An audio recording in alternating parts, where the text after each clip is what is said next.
To today's NEC webinar. My name's Jennifer Patel and I'm the Business Support Officer for CECA based in Yorkshire and the Humber. So it might be that I've not met anybody. I've only been in the business just under a month now. So hello and welcome to you all. We're very grateful to Sarah Wilson of Bevan, Brittan, who will be delivering today's session. Now, you should all be able to access the chat function. If somebody could be kind enough to write in there just to let us know that you can see and hear us, that would be great. If somebody can just, oh, excellent. Thank you, Ryan. And to those who registered initially on Click Meeting, thank you again for registering on Microsoft Teams. So we're looking to move our webinars over from Click Meeting to Microsoft Teams in order to improve compatibility for members, because not everyone can access Click Meeting. So today is the first webinar being run on Microsoft Teams. And if this goes well, which I'm sure it will, then all future Click Meeting webinars will be moved onto Teams in due course. So you'll need to re-register for those, but if you can just wait to receive the registration link. Now, a copy of today's slides will be emailed to you after the session. And we will be recording today's session. So if any of your colleagues would like to view it afterwards, then just get in touch with myself for the link. And if anybody requires a certificate to demonstrate CPD, then just drop me an email and I can produce a certificate for you and send it across. If you've got any questions for Sarah, then Sarah will be happy to answer these at the end of the session. So if you just want to add them into the chat as we're going through, I'll monitor the chat. And then at the end of the session, Sarah will be happy to answer those questions. So without further ado, I'm going to hand over to Sarah Wilson for today's session. Thank you. Afternoon, everybody. Thank you, Jennifer.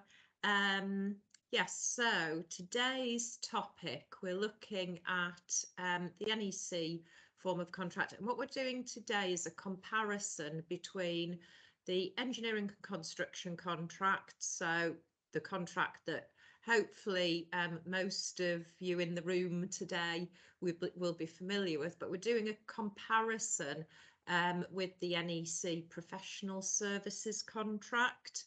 Now, so these are the key things that we're going to look at. But basically what I'm going to be doing is highlighting the differences. Why I think that might be useful, or why I hope it might be useful to you all, is that, you know, I assume that at some point you will be carrying out design work, which will probably mean that you will be engaging some design consultants and possibly be engaging them on an NEC professional services contract. And in fact, if you're doing work under the NEC contract, the engineering and construction contract, yeah, I would definitely recommend using the professional services contract for your consultants. And really, I hope today's webinar will show why it's a fairly seamless contract to use, if assuming you are doing your work under the NEC engineering and construction contract. Now, before we start getting into the detail, what I would say is that there's also a professional services short form contract. The other thing is there are timescales in the same way as we have timescales under the engineering and construction contract. The NEC professional services contract typically has the same timescales as we have under the engineering and construction contract. So that is one item that would probably need to be changed if you were going to use it, because clearly, for example, hopefully we all know that if you're notifying a compensation event under the engineering and construction contract, you have 8 weeks to notify. The consultant has the same period of time under the professional services contract. So clearly you would want the consultant to be notifying you, say, within 6 weeks. So you then have 2 weeks to notify up the chain to your client. So just bear that in mind. So what we're going to look at today, we're going to look at the pricing mechanisms, the X clauses that are available, CEs, compensation events, and the mechanisms for claiming them, and also programming. So these are all the contracts contained within the NEC suite. So it's getting quite a long list now, which is good. But you will see that I've highlighted in red the ones that we're talking about today. So the first four are basically the engineering and construction contract and subcontract, and then the short form for each. And then the two further down, professional services contract and the short form contract. What I would say is what we're looking at today is the PSC, the professional services contract, not the short form. And my inclination would be to use the PSC rather than the PSSC, except where the design work being carried out is, of pretty low value. So, first of all, in terms of pricing mechanisms, what do we have under the PSC? So hopefully this clearly sets it out. So we've got options A to F, which hopefully you recognise as being the pricing options under the engineering and construction contract, or at least A to E. And, how I kind of think about it is A is the kind of ultimate in fixed price. And then it kind of goes down sort of incrementally till you get to E, cost reimbursable, where you basically paid for the work that you've carried out plus the fee percentage for your OHP. And then we've got a variety of, things in the middle, particularly with C and D, which are the pain gain target contracts. So what do we have for the PSC? Well, we don't have the opportunity for all of these, and it's pretty obvious why. So we don't have option B because that's bill of quantities for obvious reasons, because this is a consultant's appointment. And we don't have option D, which is the target cost with a bill of quantities, again, for obvious reasons. So again, still lots of options for the professional services contract. And I guess, it's not beyond the realms of possibility that, you might be doing work under, say, option A, and you agree that the consultant might do its contract works under option E. But I guess from a commercial perspective, it would be way better to be able to persuade the consultant to do it under option A, so you've got a fixed price. Rather than leaving things open. So that's the costing. So then if we go on to the main responsibilities, so how we've set this out is we've got NEC E and C, so that's engineering and construction, and then NEC PSC to distinguish them. I think that's fairly obvious. So this is under the main responsibilities section of the contract at clause 2. So your contracts will provide that the contractor's responsibilities include providing the work, submitting particulars of design and of equipment, etc. Whereas, as you'd expect, the consultant's responsibilities include the provision of the service. Now, the service is typically set out in the service information. So the service information is the equivalent to the works information, or in NEC4, the scope. So apart from that slight distinction, which, it is reflects the fact that the consultant isn't carrying out physical work on site, the other clauses are all similar. They talk about cooperation, working with others, etc.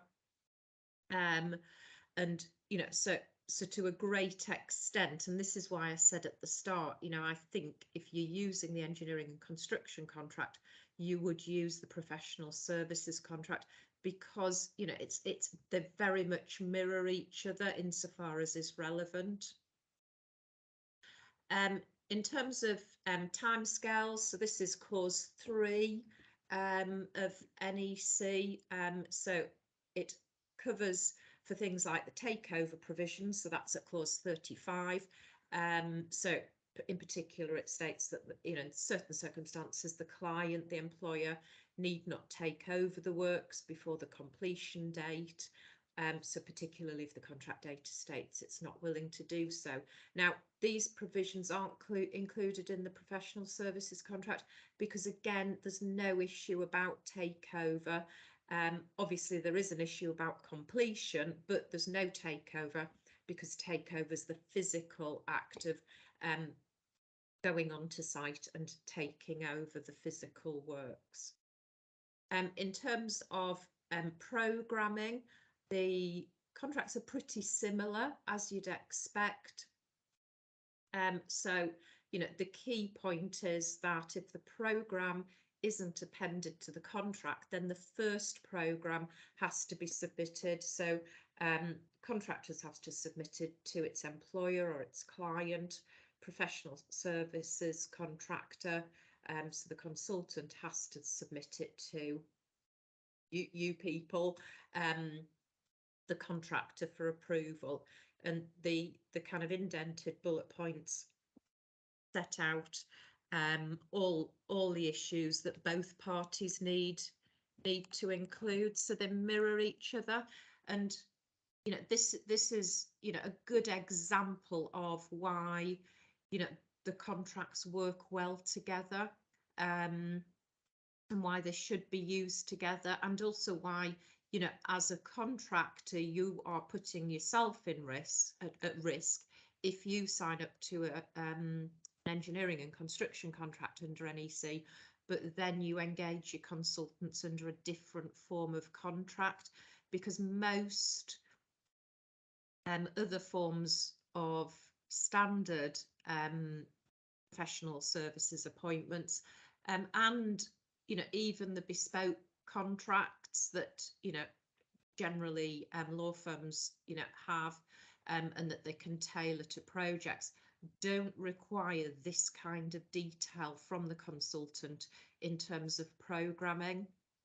Now, hopefully there won't be an issue in a project with consultants and the programs, but you know, if you do have issues, so typically either that, you know, the design isn't provided and it causes delay to the project, or that the consultant claims that it hasn't been provided with information that it needed, which causes delay. You know, it's really important to have the dates when information, design, etc.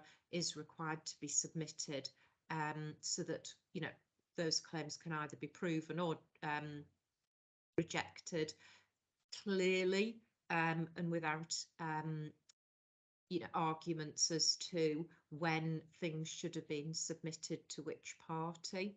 So, you know, and of course, you know, bear in mind that if, you know, the consultant is submitting a claim which you as contractor would want to submit up the chain, so circumstances where the client hasn't done something that they should have done, for example, which has caused a delay, then obviously you are going to need to establish that. So it'll be a compensation event, but you're going to have to establish it by reference to your approved programme, which is why you need that detail from the consultant in your programme. So it's kind of circular thing, really.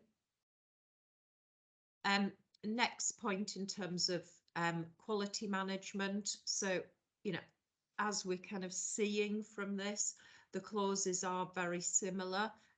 The amendments, or sorry, the differences, not the amendments, the differences between engineering and construction contracts, the contract you'll be familiar with, and the professional services, are sort of practical issues. So as that first bullet point says, you'll be used to seeing provisions that cover testing, either off-site and potentially on-site inspection clauses, so clauses 41 to 42, Also searching for and notifying defects, 43. Whereas these clauses aren't included under the professional services contract for obvious reasons. Again, it's all around the fact that there's no physical work that has been done by the consultant. It's kind of design and advisory work.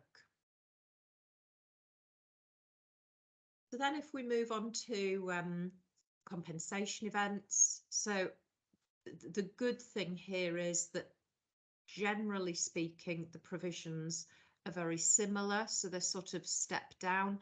As I've said already, that 8-week, that horrible 8-week notification under your contracts is the same under the professional services contract.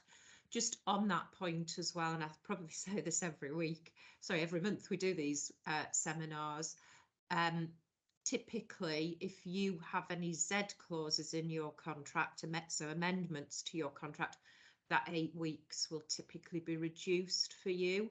So when you're reviewing your contracts, if you are also engaging a consultant on the professional services contract, you need to reflect any reductions in your timescales into the professional services contract and make it even shorter. So if your timescale's reduced to 4 weeks, you probably need to be reducing the professional services contract down to 2 or 3 weeks, so that again you've got time to inform the client within your timescales.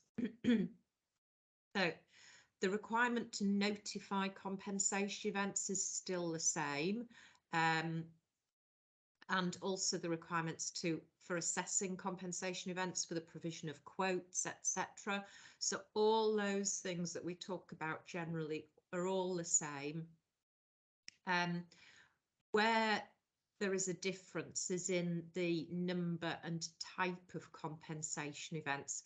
And again, this kind of primarily fits in with the fact that the consultant isn't on site, isn't doing physical work. So it sort of makes sense for these changes to be in place. So if we look at the examples of the compensation events and how they differ, we've got the engineering and construction contract at clause 60.1. So that's your list, or the list of most of the compensation events. Don't forget that some compensation events are included in the X clauses, but most of them are at 60.1. So compensation event number 2, so it's in the brackets, is where the client, so in your contracts that would be your employer, doesn't allow access to and use of part of the site by the access date.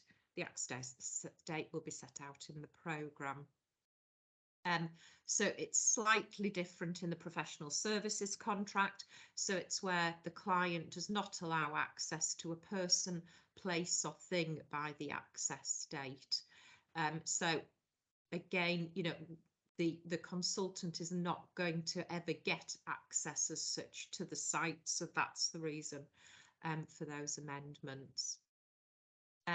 Next bullet point down, both include compensation event 5, so it's 5 in brackets, that where the client or others do not work within the time shown on the accepted programme or the conditions stated in the scope, it's a CE. The engineering and construction contract goes a bit further and includes where the client or others carry out work on the site that's not stated in the scope as being a CE as well. Obviously, it's not needed in the professional services contract because the consultant's not carrying out work. But hopefully that one shows the importance of the accepted programme as between the contractor and the consultant, but also that the contractor incorporates the consultant's programme items into its programme that it will submit up the chain for acceptance by the project manager stroke client. Also, professional services contract at compensation event 13 states that the consultant corrects a defect for which it is not liable under the contract, whereas and professional services contract compensation event 14 states that the service manager gives an instruction correcting information provided the client, and neither of these compensation events will be familiar as being in your construction contracts.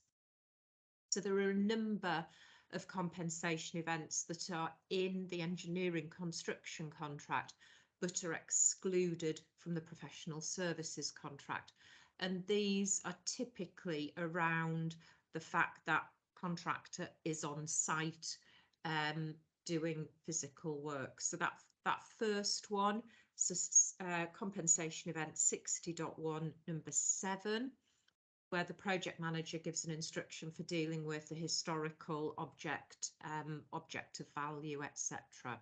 Clearly, you know, that is not going to be relevant to the consultant. The next one is item 10, where the supervisor instructs the contractors to search for a defect or, and no defects found, etc., etc. And then number 11, where tests or inspections are required to be done by the supervisor.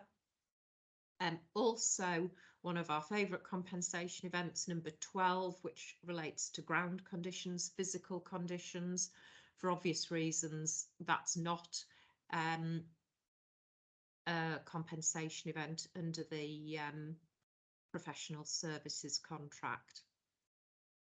And also the engineering and construction contract at 13 has a weather compensation event, really tricky one to claim under because you require really, really bad weather, not just UK temperamental weather.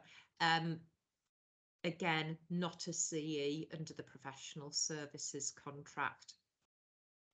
Now, the professional services contract compensation event number 12 contains a CE for an event which stops the consultant completing its works and which, you know, neither party could prevent. So this is pretty much the same as our CE 19, which probably about 2.5 years ago none of us had ever looked at, but this is the one where it's effectively a force majeure clause. So it's the one we were looking at when COVID first struck.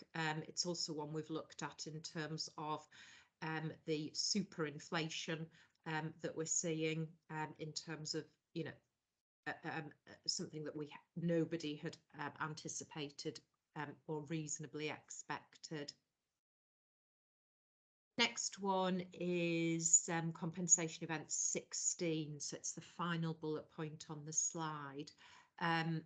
So this is just in the engineering and construction contract. So where the client, so the employer, doesn't provide certain materials, facilities or samples that the scope states that it was going to provide for contractor to carry out tests and inspections. So again, pretty obvious why that wouldn't be included in the professional services contract. So the next thing I want to look at is termination. Now the provisions are pretty much the same except for the compensation due to each party on termination.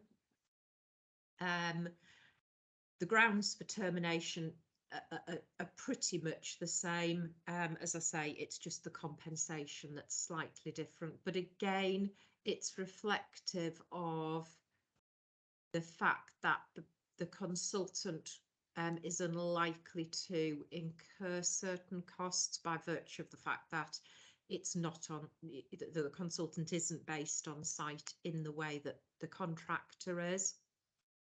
As it says at the final bullet point, this next slide sets out a comparison of the sums due on termination as between the two contracts. So the first is A1, so it's the amount due on termination. The red, the middle column is for the engineering and construction contract. So this is what you will be relatively familiar with in terms of what you will be entitled to in circumstances where your client terminates your contract, depending on the grounds. So A1, A2, A3 and A4 in the left-hand column are all dependent on which grounds are used for termination. So the far right-hand column deals with the professional services contract and what they're entitled to. So the first line, A1, amount due on termination. So the first item is amount assessed as for normal payments. So that's in regard to work that's being carried out up until the date of termination. That amount is payable for both contracts. That makes sense. The next item only applies for contractors, not for consultants. So it's the defined cost for plant and materials. Plant and materials is basically the kind of cranes to carry out the construction and the bricks and mortar, which are the components that are required. So anything within the working areas or that the client has title to. So for obvious reasons, that doesn't need to be in the professional services contract. The third item is other defined cost reasonably incurred in the expectation of completing the whole of the works.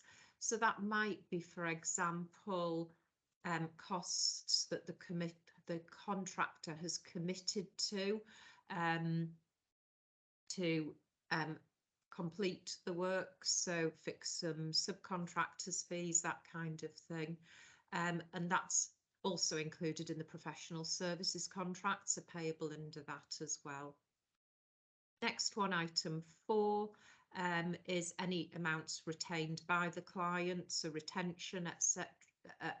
Less any amounts to be retained, and that applies under the professional services contract, so effectively that's a step down.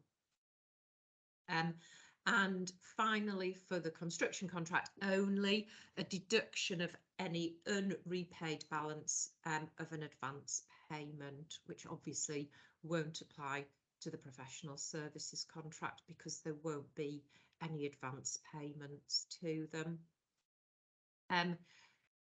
Next one down, A2, contractor can also claim its forecast cost for removing its equipment from site, and now this is where it sort of gets a bit confusing. Ignore the right-hand column far right for the time being. So then we go down to the amount due on termination at A3. So that's the third line down.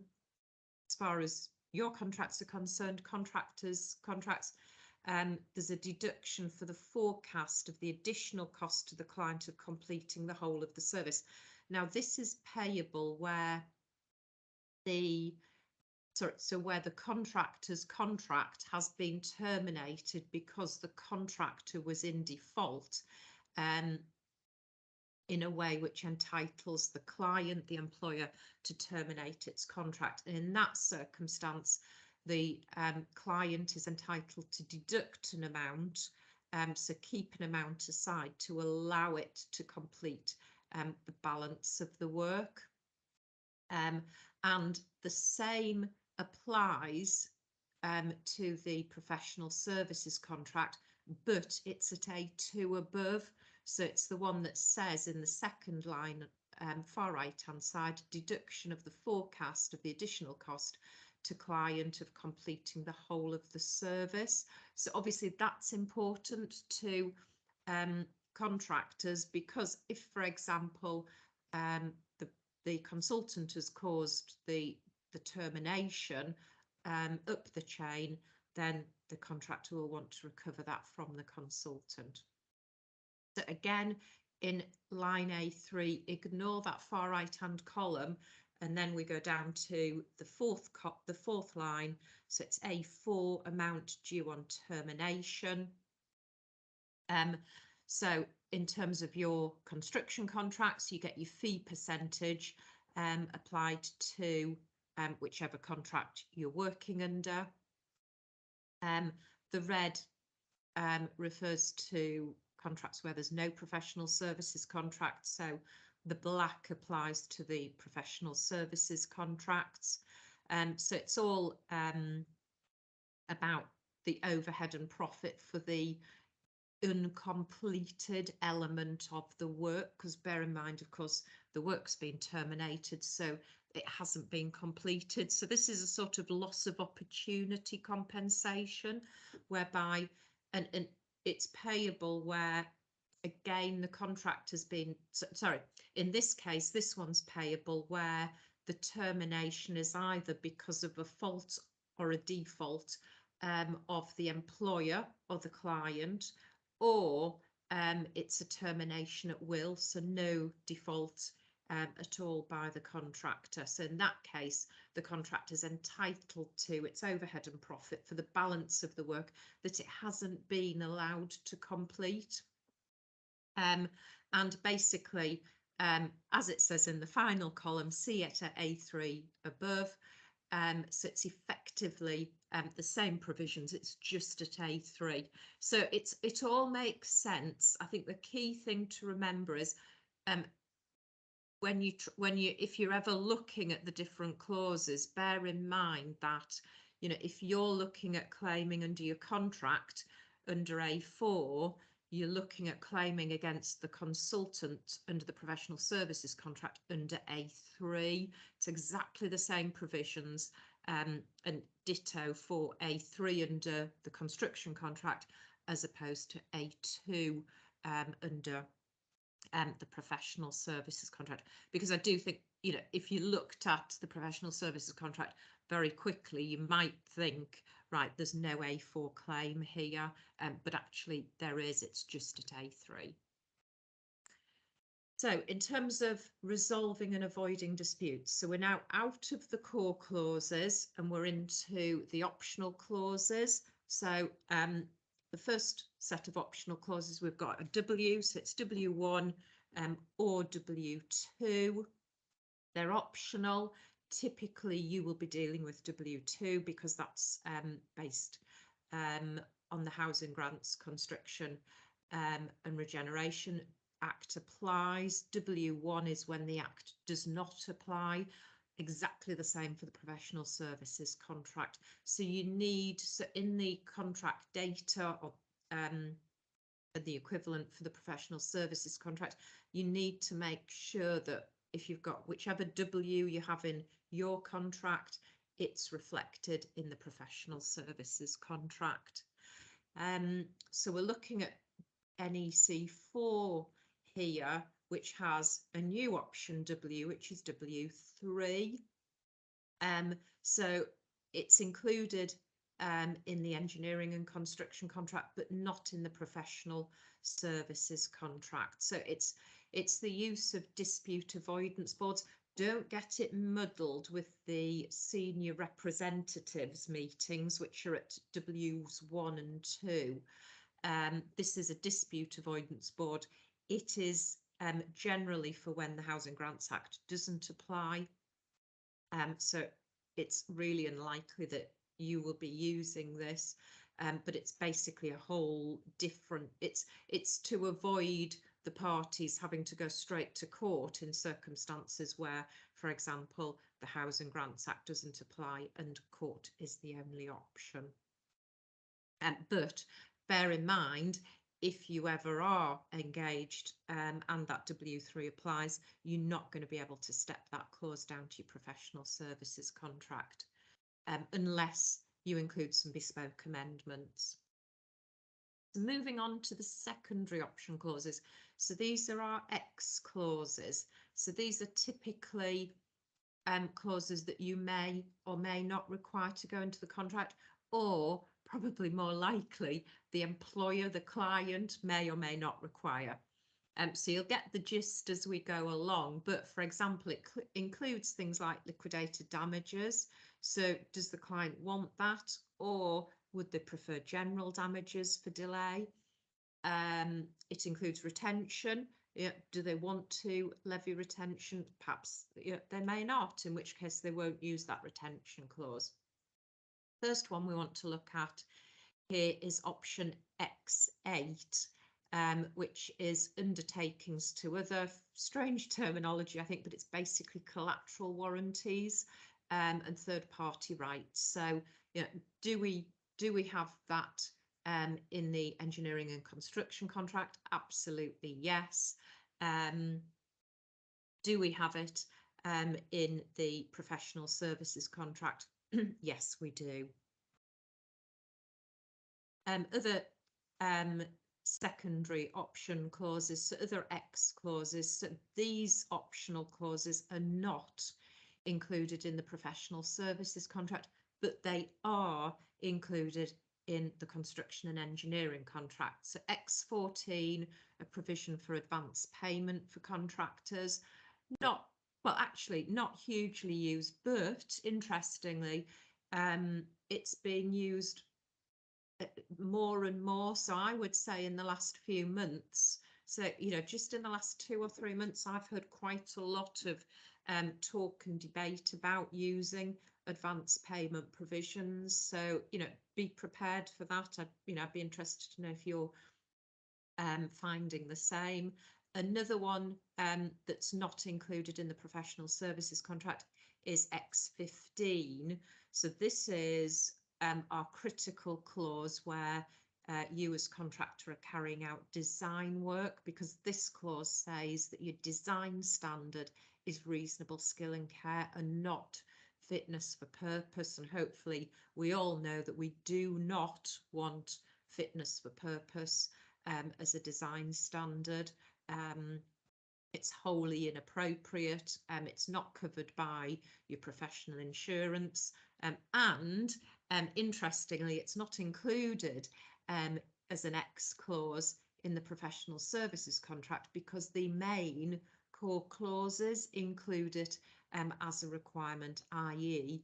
that any design is to reasonable skill and care. So I think that's a really good argument if you're negotiating with your client or the employer, that all design should, so if there's any design in the contract, this X15 clause must be included, absolutely must.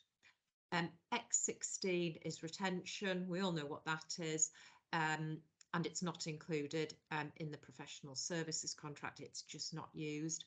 And then option X17 is damages. So this is fixed amount of damages, so a bit like liquidated damages for delay. This is a similar thing, but for low performance. So typically would be used in something like possibly a kind of waste to energy from waste project, where it's got to perform, it's got to get the waste through the process at a certain speed and certain volumes, or various heating systems, or works where it's for a factory, something like that, where typically it's not necessarily so much how it looks, but it's how the works perform in terms of basically making money for the employer stroke client. So not included in the professional services contract. Other options that are not included in the professional services contract, this new X21, which is new to NEC4, the whole life cost. So this is where as part of the design, the contractor suggests to the employer something that can be done that might actually cost more in terms of build, but in terms of whole life cost will prove to be very economical. Now, I'm not quite sure why that isn't in the professional services contract, and certainly you know, you might want to consider including it if that provision is included in your engineering and construction contract. And then finally, X22, which is this early contractor involvement provision, which is only used with options C and E. So again, you know, probably not appropriate for the consultants. And then we go into the schedule of cost components and the shorter schedule of cost components. So bear in mind, what do we use these for? We use them for the same thing for both contracts. So if you're on a fixed price contract, so options A and B, so that's obviously only option A for the professional services. It's for cost and compensation events only, because the fixed price deals with the rest. And if you're on option E, which applies to both contracts, then it's used for pricing the work, because that's cost reimbursable. And if you're on C and D, so they're the pain gain, the target cost contract, so only C applies to the professional services contract. This is the schedule of cost components is relevant only to amending the target cost where the nature of the works changes and compensation events are implemented. So as you'd expect, the bulk of these sections are the same for both contracts, except that things like, you know, items for equipment, plant materials, etc., covered in the construction contract, not so much detail, well, actually no detail for obvious reasons in the professional services contract. So that's everything for today. So amazingly, we've kind of finished in time for questions. I don't know whether anyone has any questions. There's no questions in the chat, Sarah. So I'm assuming there is none, but if anybody does have any questions, if you want to pop those in the chat for us, please. Now, if I move, so as always, you know, what I would say is if you think of any questions through the next week or so, my mobile number, my telephone number, my email address are all there. So drop me a line and I'm happy to pick them up. The charging clock doesn't start to run, so, you know, you won't be charged. But obviously, if it's something that's going to take me hours and hours, I will be coming back to you and telling you that. But feel free to send queries over if you have any. Perfect. Thank you very much. So thanks, Sarah. And as I mentioned at the beginning of the session, future webinars will be moving over to Microsoft Teams. So any that you have already registered for, if you want to just keep an eye out for the new registration link that will be sent in due course. But if that's it from you, Sarah, then we'll say goodbye. Thank you. Right. Thanks, everyone. Bye-bye.